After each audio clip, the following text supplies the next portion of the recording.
काली हवेली का रहस्य। गांव सूरजनपुर शहर से दूर एक शांत, हरियाली भरी जगह थी। लोग मेहनती और सरल थे, लेकिन एक चीज थी जो सबको डरा देती थी, काली हवेली। काली हवेली गांव के बाहर पुराने पीपल के पेड़ के पास स्थित थी। लोग कहते थे वहां भूत रहते हैं। रात को वहां से अजीब आवाजें आती थी, चीखें, हंसी और जमीन में भारी चीजें घसीटने की आवाजें। गांव का कोई भी इंसान वहां जाना तो दूर, उस दिशा में देखता भी नहीं था। लेकिन हर कहानी के पीछे कोई सच्चाई छुपी होती है, और इस कहानी की सच्चाई जानने के लिए एक नौजवान सामने आया, आरव। आरव की जिज्ञासा। आरव एक होशियार, पढ़ा लिखा लड़का था। वह शहर से पढ़ाई करके लौटा था और उसे अंधविश्वासों में यकीन नहीं था। जब उसने गांव वालों से काली हवेली की कहानियां सुनी, तो उसने ठान लिया कि वह सच का पता लगाएगा। उसकी दादी ने समझाया, बेटा, वहां जाने की जरूरत नहीं। बहुत से लोग गए और वापस नहीं आए, लेकिन आरव को किसी की बात पर यकीन नहीं था जब तक वह खुद न देख ले। पहली रात हवेली में। एक रात चुपचाप आरव एक टॉर्च और कैमरा लेकर हवेली की ओर निकल पड़ा। रास्ते में सन्नाटा था, बस पीपल के पत्तों की सरसराहट और दूर किसी उल्लू की आवाज। हवेली के पास पहुंचते ही उसे एक ठंडी हवा का झोंका महसूस हुआ। हवेली बहुत पुरानी, टूटी फूटी और काले रंग की थी, मानो रात की परछाई खुद उसमें उतर आए हो। जैसे ही उसने दरवाजा खोला, वह खुद ब खुद चरमराया और एक अजीब सी गंध आई।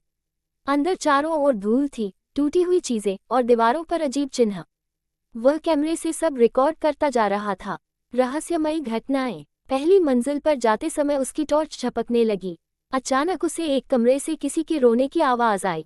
जब वह अंदर गया तो कमरा खाली था, बस एक पुरानी तस्वीर मिली जिसमें एक छोटी बच्ची और एक औरत थी।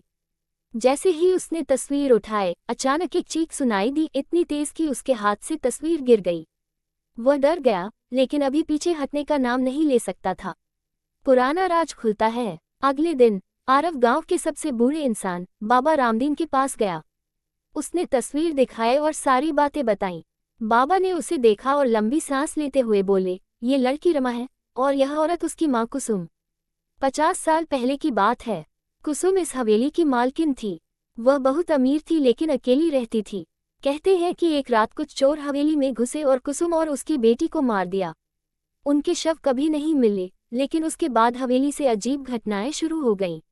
आरव ने पूछा, पर कोई कुछ करता क्यों नहीं? बाबा बोले, डर के मारे सब चुप हैं।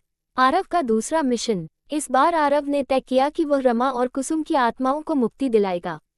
वह एक स्थानीय पुजारी के पास गया और उनसे मदद मांगी। पुजारी ने बताया कि आत्माएं तब तक भटकती हैं जब तक उन्हें न्याय नहीं मिलता। अगर कुसुम और रमा की हत्या का सच सामने आ जाए और उनके अवशेष मिल जाएं, तो आत्माएं मुक्त हो सकती हैं। राज की परतें खुलती हैं। आरव ने दोबारा हवेली जाकर तहखाने में खुदाई की।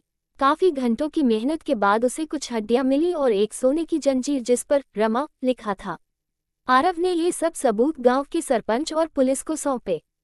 जांच में ये साबित हो गया कि कुसुम और उसकी बेटी की हत्या पैसों के लालच में उनके नौकरों ने की थी और शव तहखाने में छिपा दिए गए थे। अंतिम मुक्ति। पुजारी ने विधिपूर्वक हवन कराया और रमा व कुसुम की आत्माओं की शांति के लिए प्रार्थना की। जैसे ही हवन पूरा हुआ, हवेली के ऊपर छाए काले बादल हट गए और एक हल्की सी सुनहरी रोशनी हवेली पर पड़ी। लोगों ने महसूस किया कि हवेली अब डरावनी नहीं रही। आवाजें बंद हो गईं, हवेली शांत हो गई। गांव का नया चेहरा। अब गांव के बच्चे हवेली के पास खेलते हैं। वहां एक छोटा पुस्तकालय बना दिया गया है, जिसमें आरव ने कुसुम और रमा की याद में किताबें रखी हैं। गांव वाले अब अंधविश्वास से बाहर निकल आए हैं और आरव को हीरो मानते हैं। सीख। डर को हराने का सबसे बड़ा हथियार है सच। काली हवेली का रहस्य भले ही डरावना था, लेकिन एक सच्चे दिल और हिम्मती इंसान ने उसे उजागर कर दिया।